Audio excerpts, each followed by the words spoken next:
Hello प्यारे बच्चों, स्वागत है आपका हमारी YouTube चैनल जिसका नाम है कर्मवीर सर ट्यूटोरियल। हमारे चैनल में आपका स्वागत है। आइए आज क्लास 8 का चैप्टर नंबर 2 उसके क्वेश्चन आंसर हम करने की कोशिश करेंगे। और अ, बच्चों को काफ़ी परेशानी आ रही थी इन प्रश्नों को ढूंढने में और उनको हल करने में, तो आज हम कोशिश करेंगे कि उनको ये समस्या आगे ना आए। तो इसलिए सभी प्रश्नों को हम डिस्कस भी करेंगे और साथ साथ नोट भी करेंगे। तो चलिए स्टार्ट करते हैं। लेसन 2 है हमारा क्लास 8 का। बुक का नाम है जिज्ञासा। चैप्टर का नाम है अदृश्य जीव जगत हमारी आंखों की क्षमता से परे। अदृश्य जीव जगत का अर्थ यह है कि हमें जो चीजें दिखाई नहीं देती, जो दिख जाती हैं, बड़ी चीजें वो हमें दिख जाती है, लेकिन ऐसी कौन सी चीज है जो हमें दिखती नहीं है। तो हमें जो बहुत ही छोटी चीजें, सूक्ष्म चीजें हैं, वो नहीं दिखाई देती। यानी कि जो सूक्ष्म चीजें हैं जिनको हम केवल सूक्ष्मदर्शी यंत्र की सहायता से ही देख सकते हैं, वे चीजें आज हम उनके बारे में जानेंगे। और हमारी आंखों से की क्षमता से परे क्यों है? क्योंकि हमारी आंखें उनको नहीं देख सकती जब तक हम किसी लेंस या सूक्ष्मदर्शी यानी कि माइक्रोस्कोप की हेल्प नहीं लेंगे। ठीक है, आइए क्वेश्चन स्टार्ट करते हैं। पहला क्वेश्चन है, कोशिका के विभिन्न भागों के नाम निम्नलिखित दे रखे हैं, इन्हें नामांकित आरेख में उपयुक्त स्थानों पर लिखिए। केंद्रक, कोशिका द्रव्य, हरित लवक, कोशिका भित्ति, कोशिका झिल्ली और केंद्रकाव। ये कुछ शब्द है जो कोशिका से संबंधित है, कोशिका के भाग है, और हमें इनको व्यवस्थित करना है। और किस प्रकार व्यवस्थित करना है कि केवल जंतु कोशिका में, यानी यहाँ पे हमें वो दो नाम लिखने हैं इन भागों में से जो केवल जंतु कोशिका में यानी कि एनिमल सेल में पाए जाते हैं, और यहाँ पर केवल वो भाग लिखने हैं जो केवल पादप कोशिका यानी कि प्लांट सेल में मिलते हैं। ठीक है, और यहाँ पर हमें वो भाग लिखने हैं जो केवल जंतु कोशिका में पाए जाते हैं, यानी किसी भी माइक्रो ऑर्गेनिज्म में पाए जाते हैं।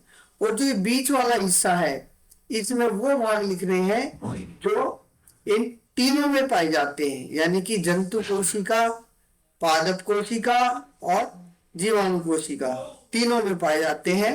उन तीन को हमें लिखना है। और कौन कौन से वर्ड लिखने हैं? जो ये प्रश्न में हमें 6 वर्ड दर्शाए गए इनको लिखना है। अब कैसे लिखते हैं आइए देखते हैं।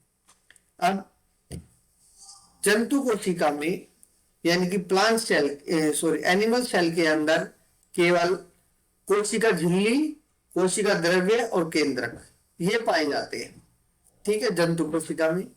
और पादप कोशिका में जो केवल पादप कोशिका में होते हैं वो होते हैं कोशिका भित्ति, कोशिका झिल्ली, कोशिका द्रव्य, केंद्रक और हरित लवक। ठीक है, और जो ये भाग हैं ये केवल जीवाणु कोशिका में पाए जाते हैं, जिनमें कोशिका भित्ति, कोशिका झिल्ली, कोशिका द्रव्य और केंद्रक। और जो ये बीच वाले हिस्से में जो लिखे हुए हैं कोशिका झिल्ली और कोशिका द्रव्य, ये तीनों प्रकार की कोशिकाओं में पाए जाते हैं, चाहे वो जीवाणु कोशिका है, चाहे पादप कोशिका, चाहे जंतु कोशिका। ये दो चीजें सभी प्रकार की कोशिकाओं में पाई जाती है, कोशिका झिल्ली और कोशिका द्रव्य। क्योंकि कोशिका झिल्ली का काम क्या है?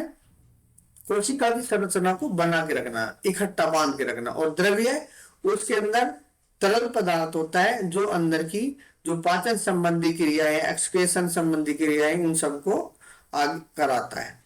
ठीक है, अब नेक्स्ट क्वेश्चन पे चलते हैं। आनंदी ने 2 परख नली ली, वह उन्हें कै और ख से चिन्हित किया। यानी आनंदी कोई बच्चा या बच्ची है, कोई स्टूडेंट है, और वो क्या करता है कि 2 टेस्ट ट्यूब लेता है और उन पर नाम कै और ख लिख देता है। उसने प्रत्येक परख नली में 2 चम्मच चीनी का घोल डाला। उनके अंदर चीनी का घोल यानी चीनी घोल करके पानी में और दोनों में थोड़ा थोड़ा डाल दिया। अब उस घोल में से परख नली ख में उसने 1 चम्मच खमीर यानी कि यीस्ट पाउडर डाला।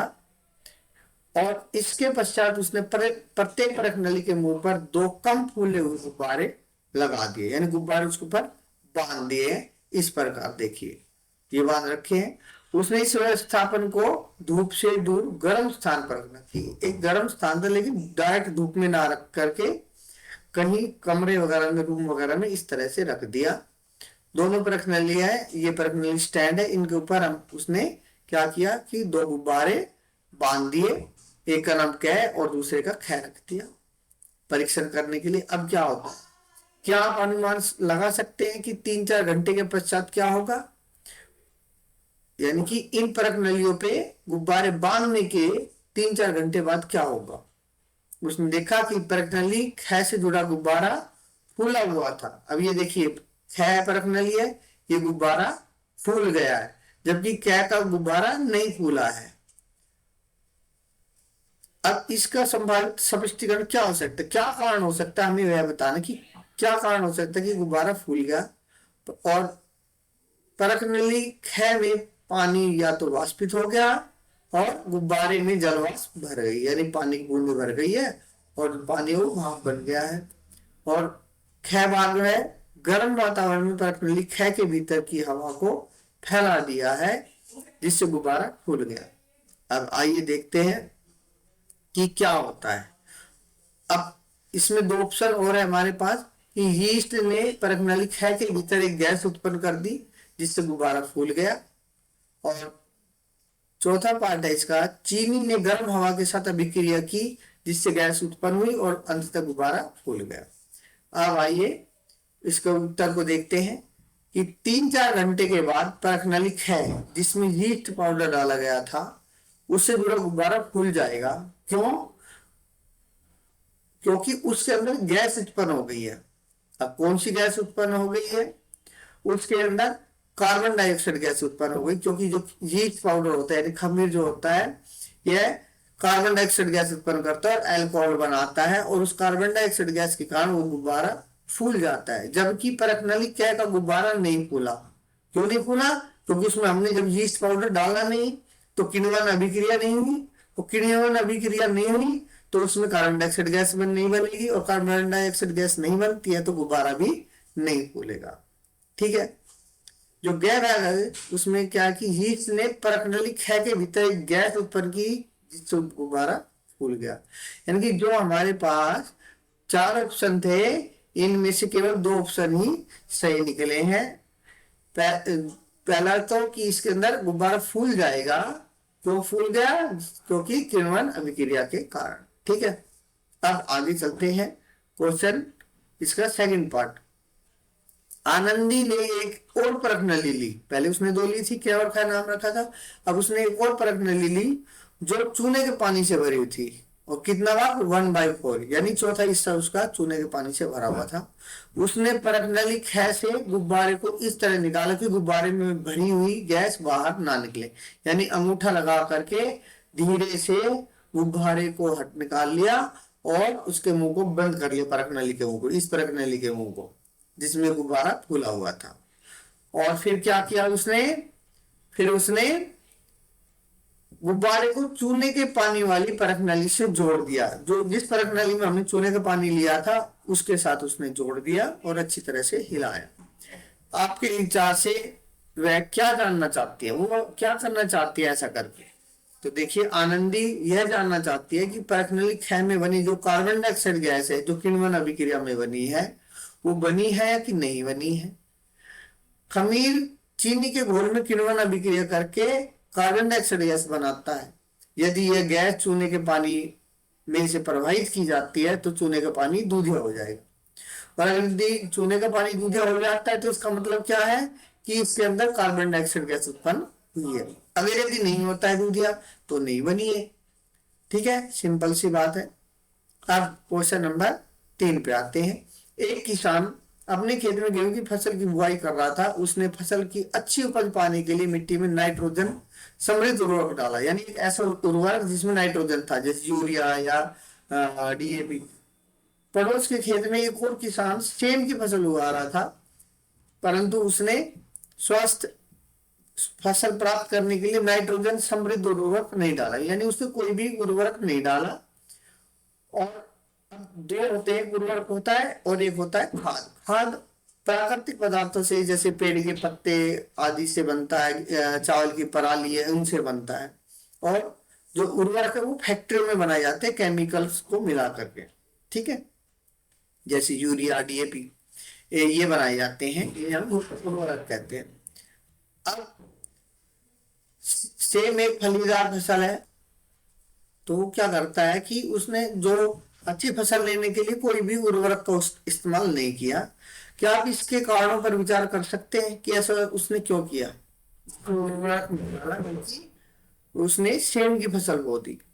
तो हमें पता है कि जो सेम एक फलीदार फसल है और जिसकी जड़ों में मूल ग्रंथियां होती है, और इन ग्रंथियों में राइजोबियम नामक जीवाणु पाए जाते हैं। और राइजोबियम नामक जीवाणु क्या करता है कि वायुमंडल से नाइट्रोजन को लेकर के नाइट्रेट में बदल देता है, और वहां से इनको उर्वरक की प्राप्ति होती है, ठीक है, वो स्वयं से बना लेते हैं। तो ये जीवाणु वायु से नाइट्रोजन अवशोषित करके उसे पौधों के लिए उपयोगी रूप में बदल देते हैं, इसलिए सेम की फसल को अतिरिक्त नाइट्रोजन की आवश्यकता नहीं होती। जबकि गेहूं जैसी फसल के जड़ों में ये जीवाणु नहीं होते। कौन से जीवाणु? राइजोबियम नामक जीवाणु, और इसलिए उनमें नाइट्रोजन उर्वरक डालना पड़ता अलग से, ठीक है। ये इसका उत्तर है। और यही सलाह दी जाती है कि फलीदार फल वाले जो पौधे हैं, जैसे चना है, दाल है, ये बोए जाए, ताकि मृदा के अंदर यानी मिट्टी के अंदर नाइट्रोजन की जो वो कमी है वो ना आए, ठीक है। अब हम आते हैं क्वेश्चन नंबर 4 पे। स्नेहल ने अपने बगीचे में 2 गड्ढे क्या और क्या खोदे। गड्ढा क्या में उसने फलों और सब्जियों के छिलके डाले और उसने सूखे पत्तों के साथ मिला दिया। गड्ढा ख में उसने इसी तरह के कचरे को सूखे पत्तों के साथ मिलाई बिनाई डाल दिया। यानी 2 गड्ढे थे, उनके अंदर एक के अंदर उसने फल और सब्जियां डाल दी और ऊपर से कुछ सूखे पत्ते डाल करके मिक्स कर दिया। और दूसरा जो गड्ढा ख था उसके अंदर उसने मिक्स नहीं किया, सामान वही डाला है, मिक्स नहीं किया है। उसने दोनों गड्ढों को मिट्टी से ढक दिया और 3 सप्ताह बाद देखा, और लेकिन वह क्या जानना चाह रही है, उसने ऐसा किया तो क्यों किया, क्या उसके मन में चल रहा था, हमें इसका जवाब देना है। तो स्नेहल यह जांच करने का प्रयास कर रही थी कि फलों सब्जियों के कचरे को सूखे पत्ते के साथ मिलाने पर वह जल्दी और अच्छी तरह खाद में बदलता है या नहीं, ठीक है।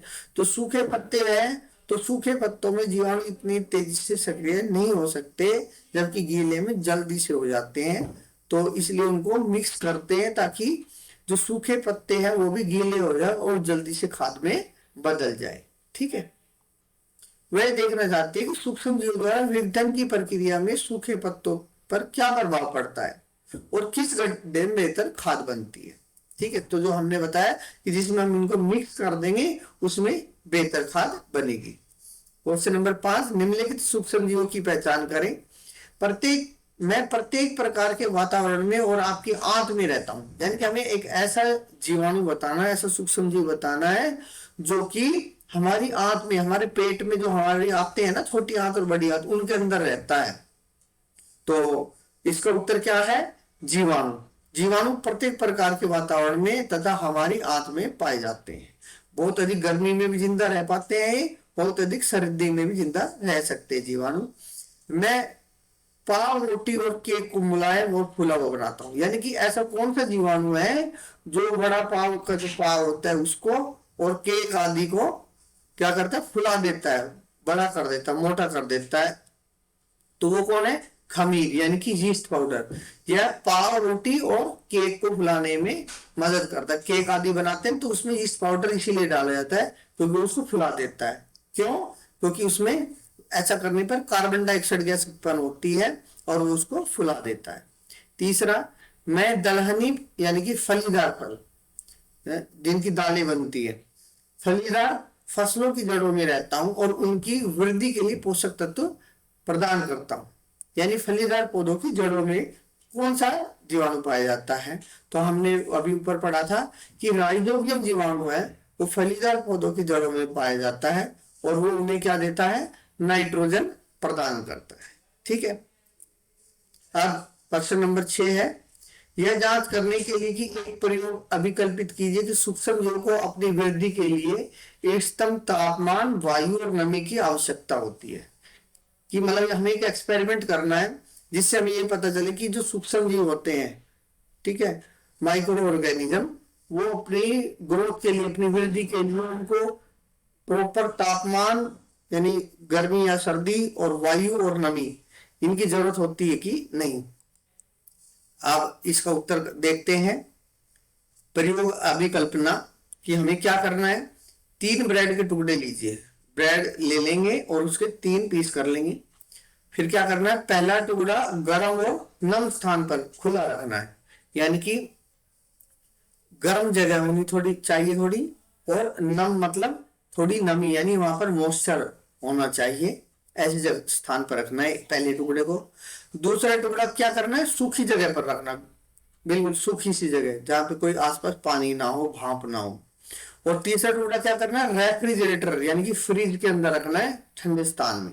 ठीक है, पहला टुकड़ा हमने रखा गर्म और नम स्थान पे, दूसरा सूखे स्थान पर रखा, और तीसरा फ्रिज के अंदर रख दिया। अब कुछ दिनों बाद अवलोकन कीजिए।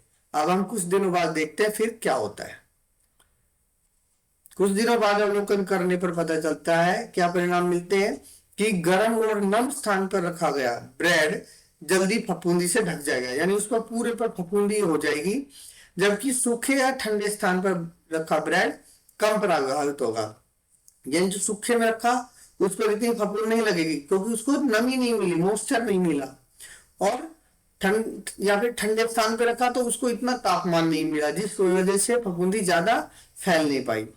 निष्कर्ष क्या निकलता है कि सूक्ष्म जीवों की वृद्धि के लिए उचित तापमान, वायु और नमी आवश्यक होती है, यानी कि उसको गर्मी मिलनी चाहिए प्रॉपर, और नमी मिलनी चाहिए यानी मॉइस्चर मिलना चाहिए, तभी फफूंदी तेजी से बढ़ती है। यानी सूक्ष्म जीवों को नमी, वायु और तापमान चाहिए होता है।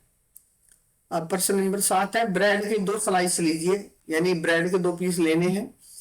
एक स्लाइस को सिंक के पास प्लेट में रखें, जो किचन का सिंक होता है उसके पास प्लेट में रख दें, क्योंकि उसके पास सिंक में क्या होता है, आमतौर पे सिंक पे के पास नमी होती है, पानी चलता रहता है, बर्तन वगैरह धुलते रहते हैं, वहां रखिए।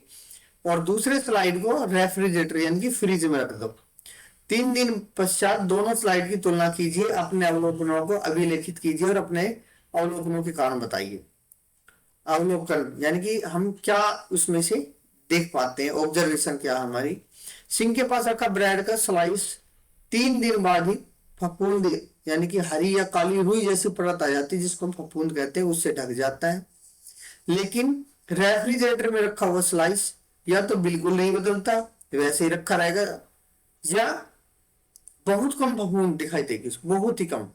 क्यों, ऐसा क्या कारण है, आइए देखते हैं। सिंक के पास रखा हुआ ब्रेड यानी कि जो ब्रेड हमने सिंक के पास रखा था, वातावरण गर्म और नम होता है वहां पर, और ऐसा वातावरण सूक्ष्म जीवों की वृद्धि के लिए उपयुक्त होता है। यानी सूक्ष्म जीवों को क्या चाहिए, थोड़े से गर्म वातावरण चाहिए और थोड़ी नमी यानी मॉइस्चर चाहिए। रेफ्रिजरेटर ठंडा होता है और इस कारण सूक्ष्म जीवों की वृद्धि भी धीमी हो जाती है, इसलिए वहां फफूंद कम लगती है। ठीक है, आइए क्वेश्चन नंबर 8 पे। एक विद्यार्थी अवलोकन करता है, यानी ये पाता है, देखता है कि जब दही को 1 दिन के लिए बाहर रखा जाता है तो वह अधिक खट्टा हो जाता है। आपने भी देखा होगा, आमतौर पर जब दही कहीं बाहर छोड़ जाता है, फ्रिज में नहीं रख पाते हैं, 1 दिन 2 दिन रखा रहता है, तो दही खट्टा होता चला जाता है। जितने ज्यादा घंटे या जितने ज्यादा दिन तक दही बाहर रखा रहेगा फ्रिज से, उतना ही ज्यादा खट्टा खट्टा खट्टा होता चला जाता है। अब इस अवलोकन के 2 संभावित स्पष्टीकरण क्या हो सकते हैं, यानी क्या कारण हो सकते हैं 2 कि इतना खट्टा हो गया दही। तो देखिए, पहला 2 संभावित स्पष्टीकरण क्या है। पहला है, दही में उपस्थित लैक्टोबैसिलस जीवाणु अधिक समय तक बाहर रहने पर दूध की शर्करा यानी लैक्टोज, हमें पता है दूध के अंदर लैक्टोजन पाया जाता है, और जो दही के अंदर जो लैक्टोबैसिलस नाम का जीवाणु होता है, वो लैक्टोजन को लैक्टिक अम्ल में बदल देते हैं, और जिससे क्या होता है कि दही ज्यादा खट्टा हो जाता है। और हमें पता अम्ल कैसे होते हैं, स्वाद में खट्टे होते हैं, इसलिए लैक्टिक अम्ल की उपस्थिति के कारण दही क्या होता जाता है, खट्टे और खट्टा होता चला जाता है। दूसरा स्पष्टीकरण क्या है, यानी कि एक्सप्लेनेशन, बाहर का गर्म तापमान जीवाणु की वृद्धि को बढ़ाता है। यानी जहां पर हमने दही रखा है तो वहां आमतौर पे गर्म तापमान है, तो वहां पर जीवाणु तेजी से वृद्धि करने लगते हैं, जिससे किण्वन की प्रक्रिया तेज हो जाती है और दही अधिक खट्टा बन जाता है। यानी किण्वन प्रक्रिया यानी पोस्चराइजेशन की वजह से दही क्या है, और ज्यादा खट्टा और खट्टा होता चला जाता है। ठीक है, दो कारण हो सकते हैं इसके पीछे। और अब आते हैं क्वेश्चन नंबर 9। चित्र में दिए गए विस्थापन का अवलोकन कीजिए और निम्नलिखित प्रश्नों के उत्तर दीजिए। देखते हैं क्या चित्र है और क्या प्रश्न है। ये हमारे पास एक चित्र है जिसके अंदर एक फ्लास्क है और इसके अंदर चीनी का गुनगुना घोल है, यानी पानी के अंदर गुनगुना पानी, उसके अंदर चीनी घोली हुई है, यानी हल्का गुनगुना मतलब हल्का गर्म। और फिर उसके अंदर हमने थोड़ा सा क्या मिला दिया, यीस्ट पाउडर मिला दिया। ठीक है, और इधर उसको कॉर्क से बंद कर दिया उसके मुंह को, और कॉर्क के अंदर एक यू शेप की ट्यूब लगा करके, नली लगा करके उसको एक परख नली में डाल दिया। और परख नली में क्या भर दिया हमने, चूने का पानी। चूने का पानी हमने इस परख नली में ले लिया है। और अब ये देखते क्या होता है। परीक्षण के लिए व्यवस्थापन, यानी ये हमने ऐसा सेटअप कर लिया है। अब क्या होता है, नंबर 1, फ्लास्क क्या में चीनी के घोल का क्या होगा, यानी ये चीनी का जो घोल लिया था हमने जिसमें यीस्ट पाउडर मिलाया था उसका क्या हुआ। दूसरा, 4 घंटे पश्चात आप परख नली ख में क्या देखते हैं, ये जो दूसरी परख नली है जिसमें चूने का पानी लिया है, इसमें क्या होता है 4 घंटे बाद। आपके विचार से ऐसा क्यों हुआ। ठीक है, और अब तीसरा है, यदि फ्लास्क के में यीस्ट न डाला जाए तो क्या होगा, यदि जो फ्लास्क में हमने यीस्ट डाला था अगर यीस्ट ना डालते तो क्या वही रिजल्ट आते या दूसरे आते। आइए देखते हैं। उत्तर है, फ्लास्क के में उपस्थित यीस्ट चीनी के घोल का किण्वन करता है, यानी उसमें किण्वन अभिक्रिया हो जाती है ईस्ट की वजह से। यीस्ट पाउडर डालने से किण्वन अभिक्रिया होती है और इस अभिक्रिया में जो चीनी है वो टूट जाती है। शर्करा टूटकर किस में बदल जाती है, अल्कोहल, यानी कि इथेनॉल बन जाता है और कार्बन डाइऑक्साइड गैस निकलती है। ठीक है, अब दूसरा क्वेश्चन उसने पूछा था कि 4 घंटे बाद परख नली ख में क्या होता है। तो 4 घंटे बाद परख नली ख में चूने का जो पानी है वो मिल्की हो जाता है, यानी कि दूधिया रंग का हो जाता है। दूधिया रंग होता है हल्का नीला, हल्का नीला हो जाता है। क्यों हो जाता है, ऐसा इसलिए होता है क्योंकि फ्लास्क क में किण्वन के दौरान कार्बन डाइऑक्साइड गैस निकलती है। यह गैस नली से होकर परख नली ख में जाती है और चूने के पानी के साथ अभिक्रिया करके उसे दूधिया बना देती है। ये यहाँ पर दो किण्वन अभिक्रिया हुई, इसमें कार्बन डाइऑक्साइड गैस उत्पन्न हुई, तो अल्कोहल तो यही रहेगा फ्लास्क के अंदर, और जो कार्बन डाइऑक्साइड गैस थी उस परख नली से होते हुए और इस टैप ट्यूब के अंदर चली गई, जिसके अंदर पहले से चूने का पानी रखा हुआ था। और हमें पता है कि कार्बन डाइऑक्साइड गैस को चूने के पानी से गुजारने पर चूने का पानी दूधिया हो जाता है, तो इसी कारण इसका रंग दूधिया यानी कि मिल्की हो गया। यदि फ्लास्क में यीस्ट नहीं डाला जाए तो किण्वन नहीं होगा, क्योंकि यीस्ट नहीं डालेंगे तो चीनी का घोल पड़ा रहेगा, उसमें किण्वन अभिक्रिया नहीं होगी तो कार्बन डाइऑक्साइड गैस भी नहीं बनेगी, और कार्बन डाइऑक्साइड गैस नहीं बनेगी तो परख नली ख में भी चूने का पानी भी दूधिया नहीं होगा और वो वैसा का वैसा सफेद का सफेद रह जाएगा। ये हमारे प्रश्न उत्तर थे क्लास 8 लेसन 2 के, और आप इनके स्क्रीनशॉट्स लेकर के भी आप नोट कर सकते हैं। और अगर यदि आपको इनमें कोई दिक्कत आती है, परेशानी आती है या कोई क्वेश्चन पूछना है तो आप कमेंट करके पूछ सकते हैं। बाकी आपको हमारा चैनल कैसा लगता है आप वो भी कमेंट करके बता सकते हैं। चैनल को लाइक कर सकते हैं और सब्सक्राइब कर सकते हैं ताकि इसी प्रकार की इंफॉर्मेटिव वीडियो आपको मिलती रहे। धन्यवाद।